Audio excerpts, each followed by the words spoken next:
歡迎嚟到宇宙能量場。你好，我係心宇。今日我想同你分享一本書，無論你係想改變人生、提升能量，又或者尋找自己嘅方向，都一定要聽落去。呢本書叫做《Build the Life You Want》，打造你渴望嘅人生。作者係兩位非常有份量嘅人物。第一位你一定聽過 Oprah Winfrey， 佢係全世界最有影響力靈性主持之一。佢喺過去30年嚟訪問過全球超過100位靈性導師、心理學家同人生導師。佢嘅影響力唔單止係媒體，仲係好多人心目中人生覺醒嘅啟蒙者。第二位就係哈佛大學嘅幸福學教授 Arthur Brooks， 佢專門研究人點樣會變得更加快樂，背後有大量科學、心理學、實驗數據支持，用咗好多數據證明快樂唔係天生，而係一套可以學嘅技能。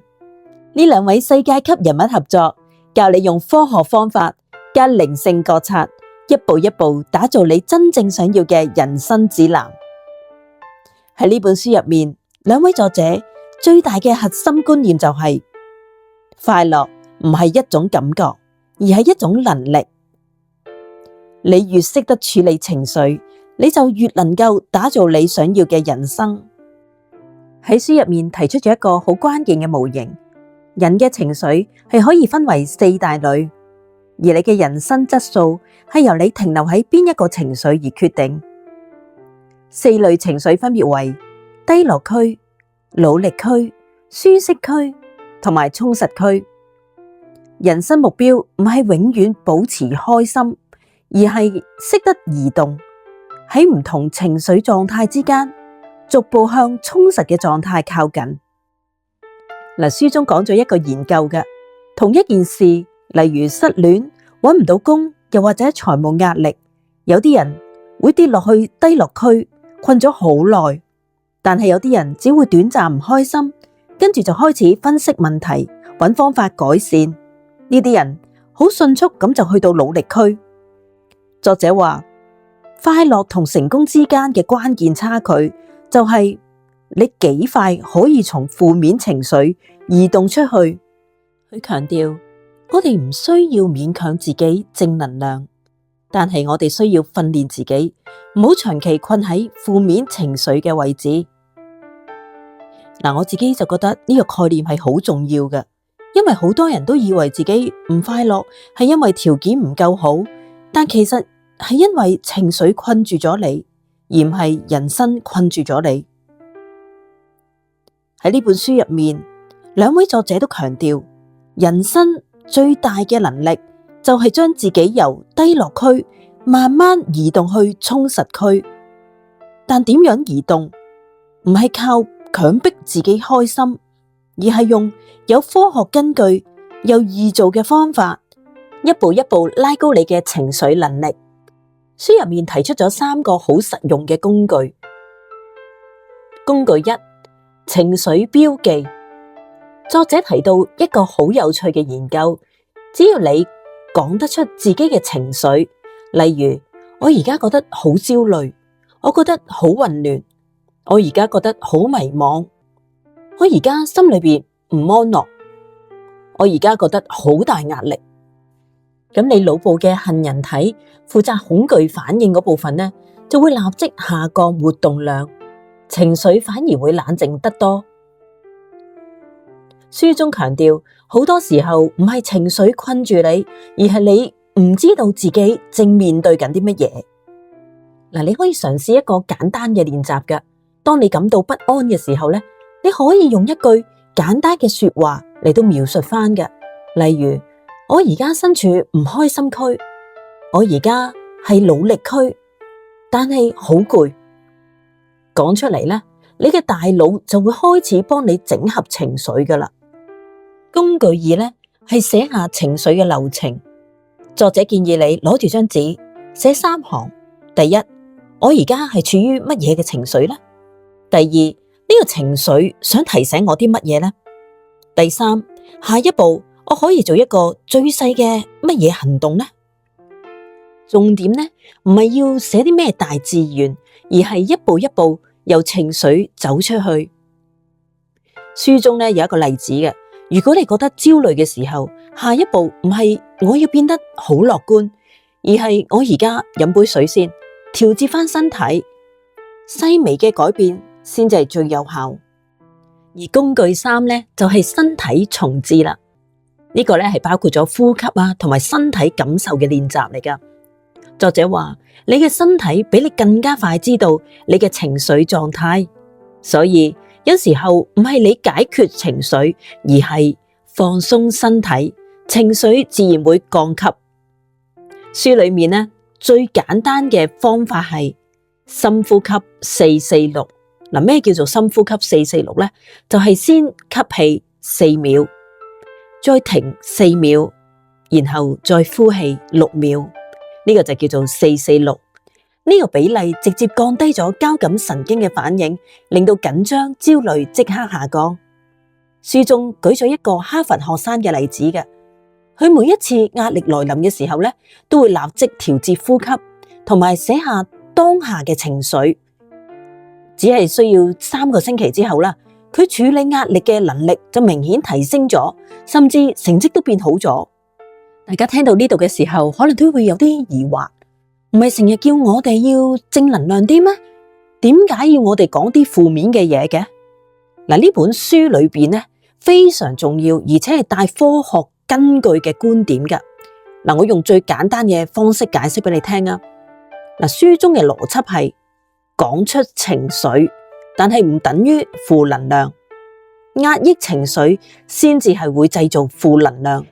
作者引用咗心理學研究，當人壓抑住情緒，情緒就會變得更加強，更加難以控制。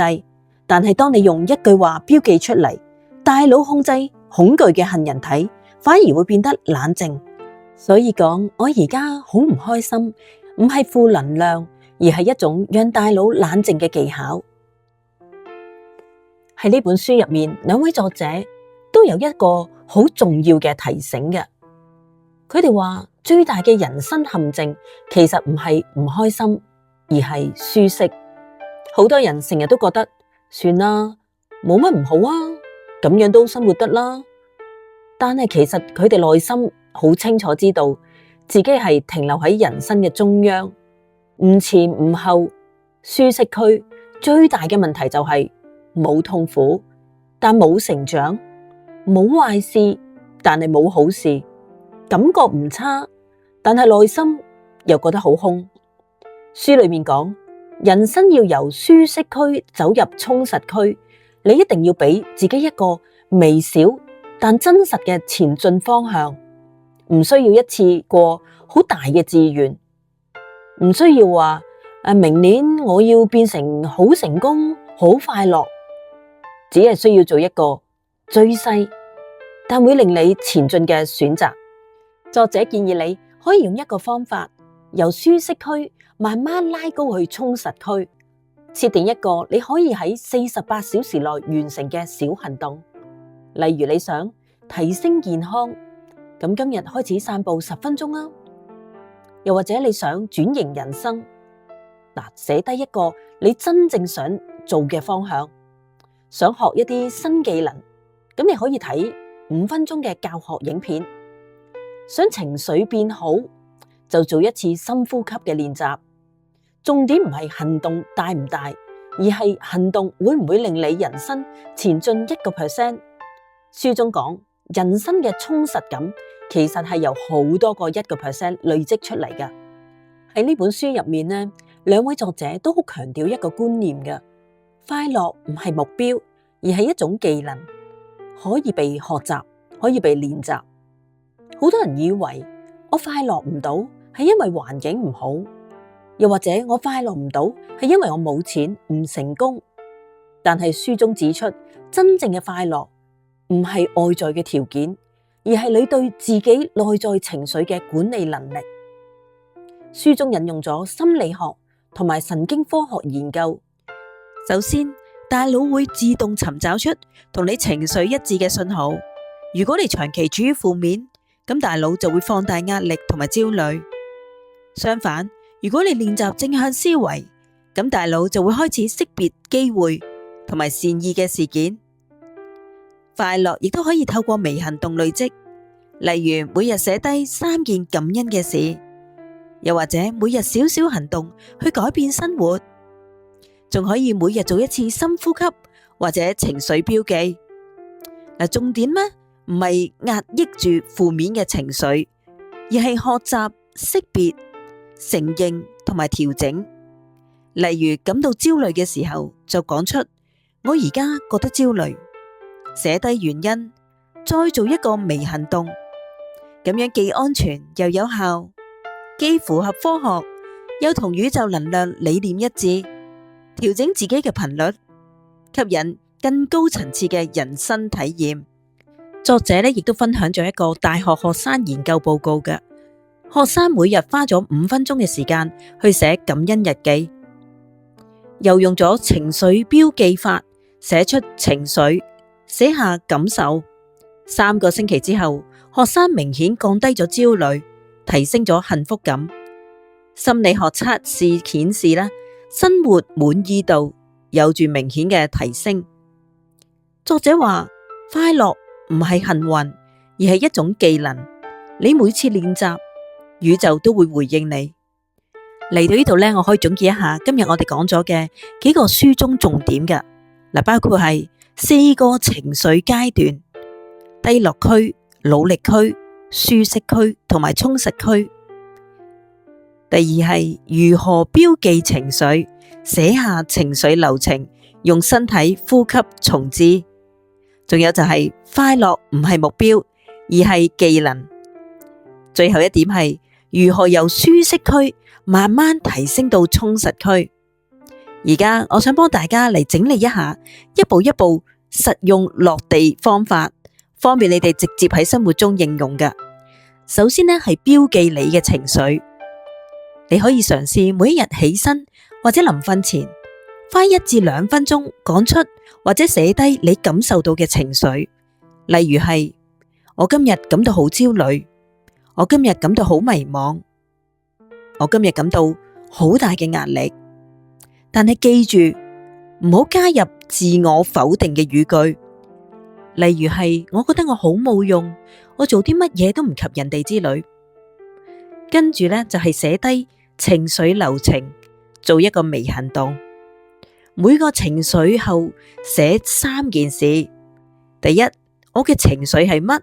呢個情緒提醒我啲乜嘢？下一步我可以做一個最細嘅行動係乜嘢？舉個例子，就係散步10分鐘，飲一杯水，深呼吸，寫低一件感恩嘅事。書裏面強調唔需要一次過大改變，微細嘅改變累積起嚟就會變成好大嘅突破。